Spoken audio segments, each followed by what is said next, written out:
నీలాకాశం నుండి వానా మంచు కురిసి పిత పుత్ర పరిశుద్ధాత్మ నామమున ప్రభునందు మిక్కిలి ప్రియమైన సహోదరి సహోదరులారా, ఈనాటి ధ్యానాంశం గోధుమలు, కలుపు గింజలు, కలుపు మొక్కలు. మత్తయి శుభవార్త 13వ అధ్యాయం 24 నుండి 30 వరకు ప్రభు చక్కని ఉపమానాన్ని మనకి ఈరోజు మన ముందు ఉంచుతున్నారు. అందమైన గోధుమల తోటలో పాతినప్పుడు, ఆ రైతు గోధుమల తోట వేసినప్పుడు శత్రువు వెళ్ళి అందులో కలుపు గింజలు కూడా చల్లాడు. సో కలుపు గింజలు, గోధుమ గింజలు సమానంగా ఏపుగా ఎదిగిన తర్వాత ఆ పొలము యొక్క రైతు వచ్చి అంటాడు, ప్రభు, మనం మంచి మొక్కలై మంచి గోధుమలే నాటితే ఇందులో కలుపు గింజలు ఏ రీతిగా వచ్చాయి అంటే, అక్కడ ఆ రైతు చెప్తున్నాడు, ఇది శత్రువు చేసిన పని. నిజమే, దేవుడు ప్రతి మానవుని భూలోకంలో చక్కగా పంపిస్తున్నప్పుడు మనిషి నిర్మలమైన మనసుతో భూలోకానికి వస్తున్నాడు. అందుకే పిల్లలు దేవుడు చల్లని వారు, కళ్ళకపట మెరుగని కరుణామయులంట. పుట్టిన ప్రతి ఒక్కరూ కూడా పునీతులే అంటాడు ఒక భక్తుడు. పవిత్రమైన మనసులతో, పవిత్రమైన హృదయాలతో ఈ లోకానికి వచ్చిన మనలో సాతాను రకరకాలుగా స్నేహితుల ద్వారా, లోకము ద్వారా రకరకాల కలుపు గింజలు మనలో నాటుతుంటుంది. ఆ కలుపు గింజలు మనకు తెలియకుండానే మనలో ఎదుగుతూ వస్తుంటాయి. మనం బాగానే ఉన్నాం కదా అనుకుంటాం, కానీ ఈ కలుపు గింజలు అనుకోని రీతిలో వస్తుంటాయి. ఏ రీతిగా అంటే, కొంతమంది స్నేహితుల ద్వారా, చెడ్డ స్నేహితుల ద్వారా కలుపు గింజలు ఎదుగుతుంటాయి. లోకము ద్వారా కొన్ని చెడు అలవాట్లకు బానిస అవుతుంటాడు, వ్యసనాలకు బానిస అవుతాడు. అందుకే పునీత పౌలుడు గలతీయులకు రాసిన లేఖ 5వ అధ్యాయము 19వ వచనంలో శరీర కార్యములు స్పష్టమే, అవి ఏవన్నా జారత్వము, అపవిత్రత, కాముకత్వము, విగ్రహారాధన, మాంత్రిక శక్తి, శత్రుత్వము, కలహము, అసూయ, క్రోధము,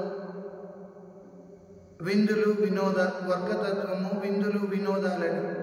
ఏ కలుపు గింజలతో నేను జీవిస్తున్నాను అనేది ప్రతిరోజు మన స్వర్ణ మంజరిలో ఉంటుంది.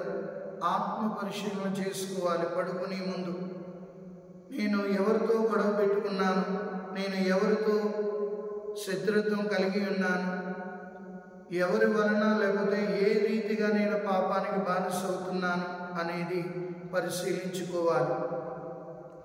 ప్రతిరోజు ఎప్పుడైతే మనం ఆత్మ పరిశీలన చేసుకుంటామో, ఆ తర్వాత మనం పశ్చాత్తాపడాలి చేసిన పాపాల కొరకు. ఈ రీతిగా ఉన్న తర్వాత మనం 15 రోజులకు ఒకసారి గురువు దగ్గరికి వెళ్ళి పాప సంకీర్తన చేసినప్పుడు, ఆ పాప సంకీర్తనలో మన పాపాలు ఒప్పుకున్నప్పుడు మన కలుపు మొక్కలన్నీ తీసివేయబడతాయి. గురువు ఇచ్చిన అపరాధం తీర్చుకుంటూ మనం పరిశుద్ధతలో ఎదుగుతుంటాం, దేవుని కృపని పొందుకోగలుగుతుంటాం, దేవుని యొక్క అద్భుతాలను చెవి చూడగలుగుతుంటాం ప్రియులారా. అందుకే ప్రతిరోజు మనం ఆత్మ పరిశీలన చేసుకుంటూ, నేను ఏ రీతిగా జీవిస్తున్నాను, ఏ రీతిగా దేవుని కృపకు పాత్రలుగా మారుతున్నాను, ఏ వ్యసనానికి బానిస అవుతున్నాను, ఏ చెడు అలవాట్ల ద్వారా నా ఆత్మీయ జీవితాన్ని పాడు చేసుకుంటున్నాను, లేదా నేను ఆత్మీయ జీవితంలో ఎదుగుతున్నానా లేదా అనేది ప్రతిరోజు మనం పరిశీలించుకోవాలి. ఆ రీతిగా పరిశీలించుకున్నప్పుడు మన ఆత్మీయ స్థితి ఏ రీతిగా ఉంది అనేది అర్థమవుతుంది. పరిశుద్ధ గ్రంథం చదవడం ద్వారా, జపమాలను జపించడం ద్వారా, పాప సంకీర్తన చేయడం ద్వారా, దివ్య బలి పూజలో పరిశుద్ధమైన మనసుతో పాలు పంచుకోవడం ద్వారా మన కలుపు మొక్కలు తొలగించుకుంటూ దేవునికి ఇష్టమైన బిడ్డలుగా జీవించగలుగుతాం. అదే దేవుడు కోరుకుంటున్నాడు. పరిశుద్ధతలో జీవించమని దేవుడు కోరుకుంటున్నాడు. 1 దశలోనిక 4వ అధ్యాయం 7వ వచనంలో అపవిత్రత యందు జీవించమని దేవుడు మనల్ని పిలువలేదు, పవిత్ర జీవితం గడుపుమని ఆయన పిలుపు. ప్రతిరోజు నిన్ను నన్ను కూడా దేవుడు మన కలుపు మొక్కలు తీసివేసుకొని పరిశుద్ధమైన జీవితాన్ని జీవిస్తూ మంచి గోధుమలుగా జీవించడానికి మనం అనుదినము కృషి చేయాలి ప్రియులారా. పరిశుద్ధంగా జీవించడానికి సిద్ధపడాలి ప్రియులారా. అదే ప్రభు మన నుండి ఆశిస్తున్నాడు. మనమందరం కూడా దేవుని యొక్క అనుగ్రహాలు పొందుకోవడానికి ప్రయత్నిద్దాం. మన కలుపు మొక్కలు తీసివేసి మంచి గోధుమలుగా ఎదుగుతూ, దేవునికి ఇష్టమైన గోధుమలుగా మనం ఎదుగుతూ దేవుడు ఆశించిన ఫలాన్ని ఇద్దాం. ప్రభు మిమ్మందరినీ దీవించి ఆశీర్వదించి కాచి కాపాడునుగాక. పిత పుత్ర పరిశుద్ధాత్మ నామమున ఆమేన్.